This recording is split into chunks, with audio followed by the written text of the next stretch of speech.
شام میں پھنسے پاکستانیوں کا انخلا شروع، 400 کے قریب پاکستانی لبنان سرحد پہنچ گئے۔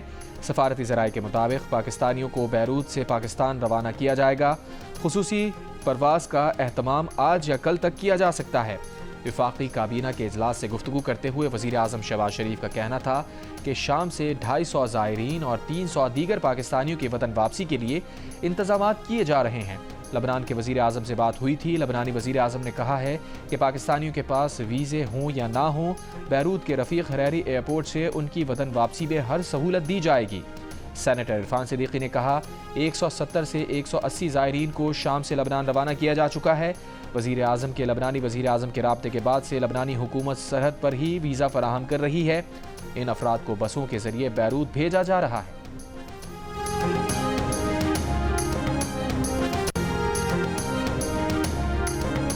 کسٹم بیگیج رول 2006 میں مجوزہ ترامیم واپس۔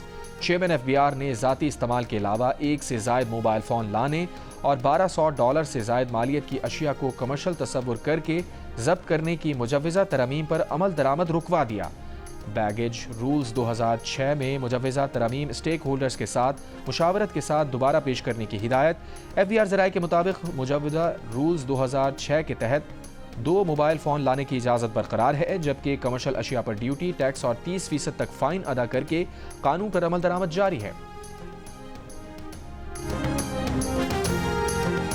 گورنر اسٹیٹ بینک جمیل احمد نے کہا ہے کہ عالمی اسلامی بینکاری کا حجم $37 کھرب ہو چکا ہے۔ آئندہ چند سال میں عالمی اسلامی بینکاری کی نمو اور بھی تیز ہوگی۔ Chairman accounting and auditing organisation for Islamic financial institutions Sheikh Ibrahim بن خلیفہ نے کہا کہ پاکستان کو اسلامی بینکاری کے لیے ایک رہنما کے طور پر دیکھا جا رہا ہے۔ دنیا میں اسلامی بینکاری کے 40% بینکار پاکستانی ہیں۔ پاکستان میں مہنگائی کو تیزی سے کم کیا گیا ہے۔ پاکستان معیشت سے متعلق درست سمت پر گامزن ہے۔ اسلامی بینکاری سے متعلق سیمینار سے خطاب میں مفتی تقی عثمانی نے کہا کہ پاکستان نے آئین میں سود کو معیشت سے مکمل خاتمے کا اعلان کیا ہے۔ اسلامی بینکاری کے لیے سب سے بڑا مسئلہ حکومتی ٹی بلز کو منتقل کرنا ہے۔ شریعہ بورڈز اس مسئلے کا حل جلد تلاش کر لیں گے۔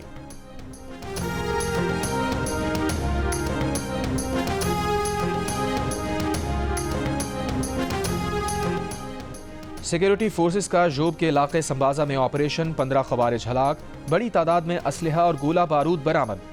فائرنگ کے تبادلے میں سپاہی عارف الرحمان نے جام شہادت نوش کیا۔ ISPR کے مطابق سیکیورٹی فورسز نے آپریشن خفیہ اطلاع پر کیا۔ وزیر اعظم شہباز شریف کی جوب میں فتنہ الخوارج کے خلاف کامیاب آپریشن پر سیکیورٹی فورسز کی پذیرائی۔ آپریشن کے دوران جام شہادت نوش کرنے والے سپاہی عارف الرحمان شہید کو خراج عقیدت۔ گرینڈ جرگے میں شرکت کے لیے مشیر اطلاعات بیرسٹر محمد علی سیف کی سربراہی میں سرکاری وفد کورم پہنچ گیا۔ کوہاٹ میں گرینڈ امن جرگہ کسی نتیجے پر نہیں پہنچ سکا۔ پشاور پارا چنار مرکزی شاہراہ سمیت آمد و رفت کے تمام راستے بند۔ راستوں کی بندش سے خوراک، پیٹرول اور علاج کی سہولت نہ ہونے پر شہریوں کو مشکلات کا سامنا۔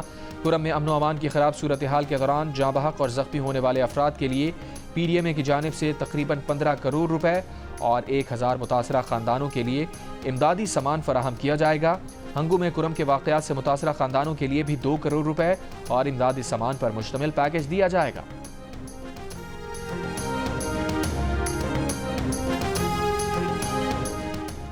وزیر قانون اعظم نذیر تارڑ نے کہا ہے کہ خیبر پختونخوا حکومت کورم کے حالات پر سنجیدہ اقدامات کرے۔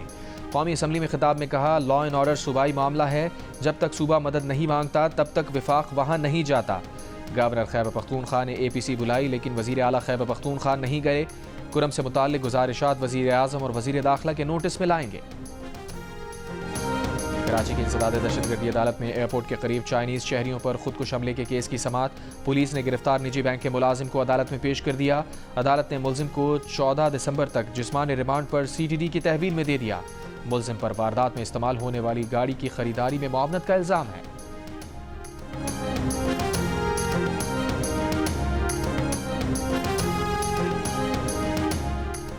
بلوچستان شدید سردی کی لپیٹ میں، قلعہ عبداللہ اور چمن سمیت کئی علاقوں میں شدید سردی، قلات میں سائبیرین ہوائیں، درجہ حرارت -6 تک گر گیا، زیارت میں -5 ریکارڈ۔ موسمی بیماریوں میں اضافہ، گیس پریشر میں کمی اور غیر اعلانیہ لوڈ شیڈنگ کی شکایت۔ بلوچستان میں آج سے سردی کی ایک اور غیر معمولی لہر کا امکان، استور میں بھی سخت سردی، بالائی علاقوں میں وقفے سے برف باری، واٹر چینل اور آبشار جم گئے، کراچی میں بھی سرد موسم، لاہور میں بھی سردی بڑھ گئی۔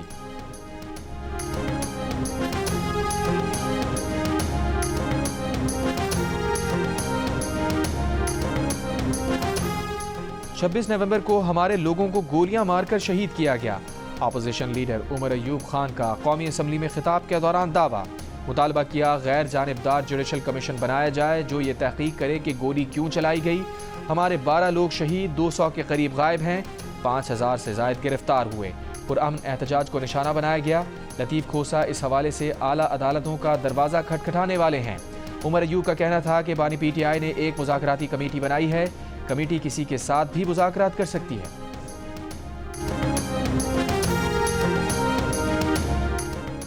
حکومت نے سنجیدہ مذاکرات نہ کیے تو 14 دسمبر سے سول نافرمانی کا اعلان ہوگا، تحریک انصاف کے رہنما شوکت یوسفزئی کی وارننگ۔ یہ بھی کہا کہ پی ٹی آئی نے احتجاج اور مذاکرات کے لیے حکمت عملی وضع کر لی، نتیجہ خیز مذاکرات تک احتجاج کا سلسلہ جاری رہے گا۔ احتجاج کے ساتھ ساتھ مذاکرات کا دروازہ بند نہیں ہوگا، تمام لوگوں سے مذاکرات کیے جائیں گے۔ دوسری جانب اسد قیصر نے کہا ہے کہ مولانا فضل الرحمان کے ساتھ رابطے میں ہیں، چاہتے ہیں کہ حکومت کے خلاف مشترکہ تحریک چلائیں۔ تحریک انصاف نے یوم شہداء پروگرام کی تاریخ 13 دسمبر سے بڑھا کر 15 دسمبر کر دی۔ اسد قیصر کہتے ہیں شہداء اور زخمیوں کا پورا ڈیٹا قوم کے سامنے لایا جائے گا۔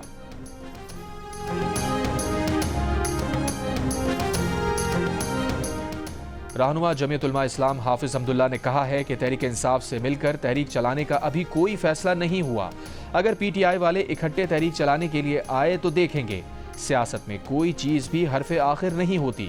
پروگرام کیپٹل ٹاک میں گفتگو کرتے ہوئے کہا جے یو آئی تحریک انصاف کی سول نافرمانی کی تحریک چلانے سے اتفاق نہیں کرتی، سول نافرمانی کی تحریک کا سب سے زیادہ نقصان تحریک انصاف کو ہوگا۔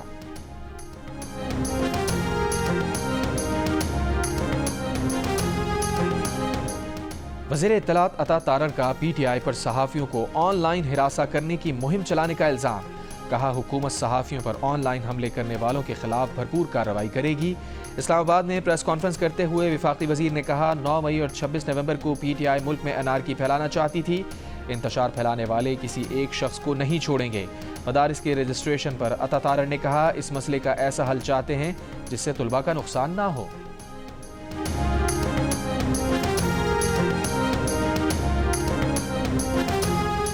جے یو آئی کے سینیٹر کامران مرتضیٰ نے کہا ہے کہ حکومت نے اپنے ہی بل کے خلاف اجلاس بلا کر تماشا لگایا، بل جے یو آئی کے مطالبے پر ضرور لایا گیا تھا مگر وہ حکومتی بل تھا۔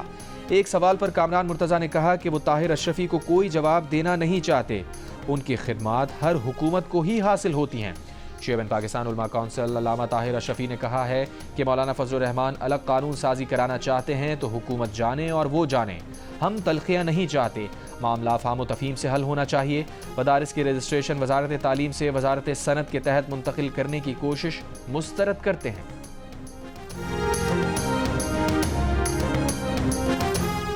فوجی عدالتوں میں سویلینز کے ٹرائل کا کیس، زیر حراست افراد کو عام جیلوں میں منتقل کرنے کی لطیف کھوسہ کی استدعا مسترد، وکیل نے کہا کم از کم جیلوں میں ملاقات تو کرائی جا سکتی ہے۔ جسٹس امین الدین خان نے جواب دیا ملاقات سے متعلق اٹارنی جنرل یقین دہانی کرا چکے ہیں، کیس کی سماعت ہو رہی ہے، فی الحال کسی اور طرف نہ جائیں۔ ایڈیشنل اٹارنی جنرل کی سماعت ملتوی کرنے کی استدعا، کہا وزارت دفاع کے وکیل خواجہ حارث کی طبیعت ناساز ہے، پیش نہیں ہو سکتے، عدالت نے سماعت جمعرات تک ملتوی کر دی۔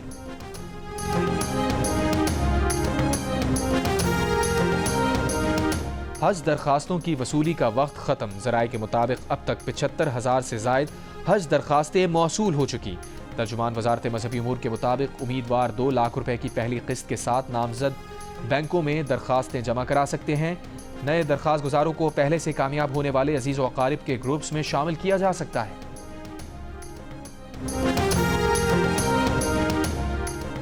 Army chief general Asim Munir سے برطانیہ میں کیمبرین پیٹرول مشق میں گولڈ میڈل جیتنے والی آرمی ٹیم کی ملاقات۔ آرمی چیف نے بین الاقوامی پلیٹ فارم پر پاکستان کی عزت برقرار رکھنے کے لیے ٹیم کی شاندار کامیابی کو سراہا۔ آئی ایس پی آر کے مطابق کیمبرین پیٹرول کو عالمی سطح پر سب سے زیادہ چیلنجنگ فوجی مشقوں میں سے جانا جاتا ہے۔ اکتوبر میں ہونے والی مشقوں میں 143 ٹیمز نے حصہ لیا۔ پاک فوج کی ٹیم نے غیر معمولی مہارت کا مظاہرہ کرتے ہوئے 6ٹی بار یہ اعزاز حاصل کیا۔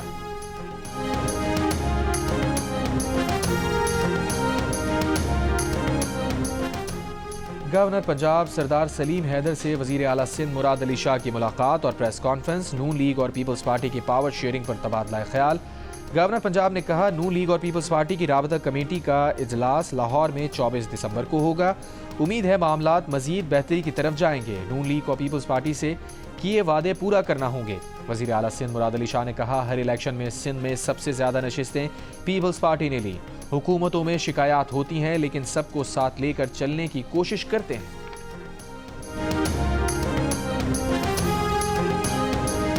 بھاشا ڈیم متاثرین اور ایس پی دیامر کے درمیان مذاکرات کامیاب ہو گئے۔ ایس پی کے مطابق مظاہرین نے شاہراہ قراقرم کو ٹریفک کے لیے کھول دیا۔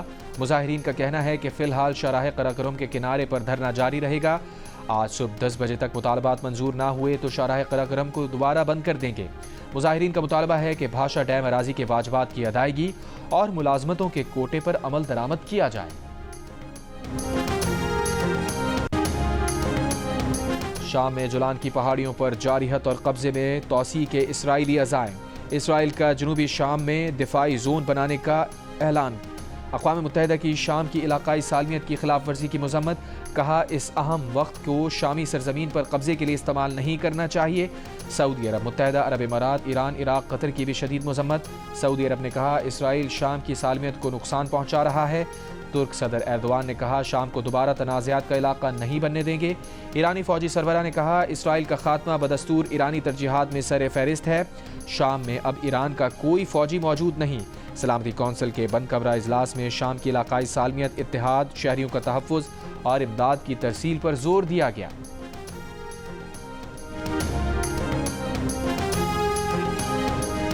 غزہ پر اسرائیلی حملے جاری، مزید 30 سے زائد فلسطینی شہید۔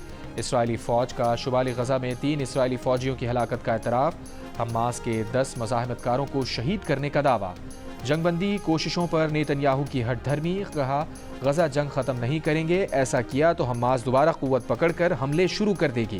تل ابیب میں نیتن یاہو کے خلاف کرپشن کیسز کی عدالت کے زیر زمین بنکر میں سماعت۔ عدالت کے باہر اسرائیلیوں کا مظاہرہ، نیتن یاہو کو سزا دینے کا مطالبہ۔ انسانی حقوق کے عالمی دن کے موقع پر تحریک کشمیر برطانیہ کے زیر اہتمام 10 ڈاؤننگ اسٹریٹ میں مسئلہ کشمیر پر یادداشت پیش۔ وزیر اعظم کیئر سٹارمر کو مسئلہ کشمیر کے حل کے لیے ان کا وعدہ یاد کرایا گیا۔ اقوام متحدہ کے جنیوا ہیڈ کوارٹر کے سامنے کشمیری اور سکھ کمیونٹی کا مظاہرہ۔ شرکا بینر اور پلے کارڈ اٹھائے ہوئے تھے جن پر کشمیر اور خالصتان کی آزادی کے نعرے درج تھے۔ مظاہرین سے خطاب میں رہنماؤں نے کہا کہ بھارت میں ڈھونگ جمہوریت ہے، اقلیتوں کے انسانی حقوق کی پامالی عام ہے۔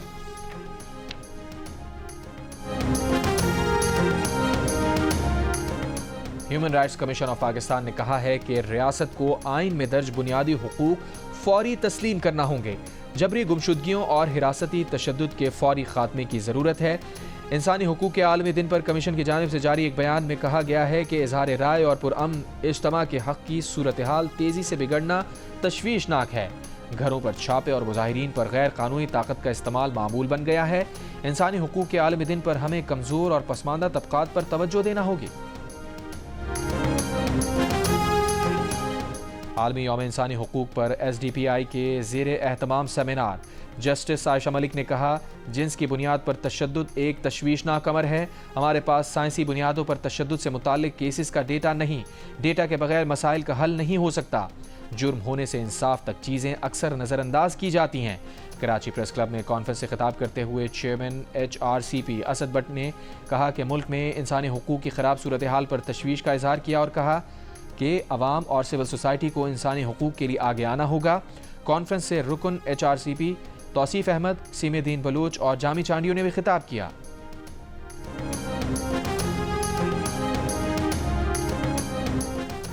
گورنر سندھ کامران خان ٹسوری کی اسپیکر قومی اسمبلی ایاز صادق سے ملاقات۔ اسپیکر کی ہمشیرہ کے انتقال پر اظہار تعزیت۔ گورنر سندھ کی جانب سے کرسمس کی آمد پر مسیحی کمیونٹی کے لیے راشن کی بھی تقسیم۔ سندھ گورنر ہاؤس سے ضرورت مند مسیحوں کے لیے مفت راشن بیگز بھجوا دیے گئے۔ آئی جی اسلام آباد علی ناصر رضوی کی آنکھ کا کامیاب آپریشن۔ ترجمان اسلام آباد پولیس کے مطابق علی ناصر رضوی کی آنکھ کا آپریشن لاہور کے اسپتال میں کیا گیا۔ علی ناصر رضوی کی آنکھ پتھر لگنے کے باعث زخمی ہوئی تھی۔ آئی جی پنجاب ڈاکٹر عثمان انور کی مظفر گڑھ پہنچ کر اسلام آباد دھرنا میں شہید ہونے والے پولیس کانسٹیبل کے اہل خانہ سے تعزیت۔ شہید پولیس کانسٹیبل مبشر کی فیملی کا بہترین علاج کرانے کا اعلان، کہا شہید کانسٹیبل کے خاندان کو تنہا نہیں چھوڑا جائے گا۔ شہید مبشر کی والدہ اور اہلیہ کینسر، بیٹی تھیلیسیمیا اور بیٹا ہڈیوں کی بیماری میں مبتلا ہے۔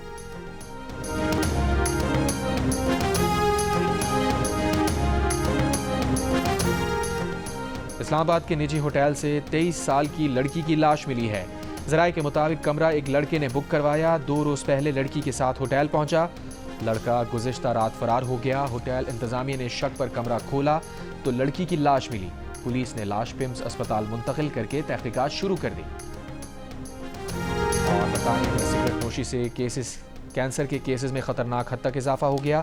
سگریٹ نوشی پر پابندی کے اقدامات سخت نہ کیے گئے تو اگلے 5 برسوں میں کینسر کے کیسز کی تعداد تقریباً 3 لاکھ تک بڑھنے کا خدشہ ہے۔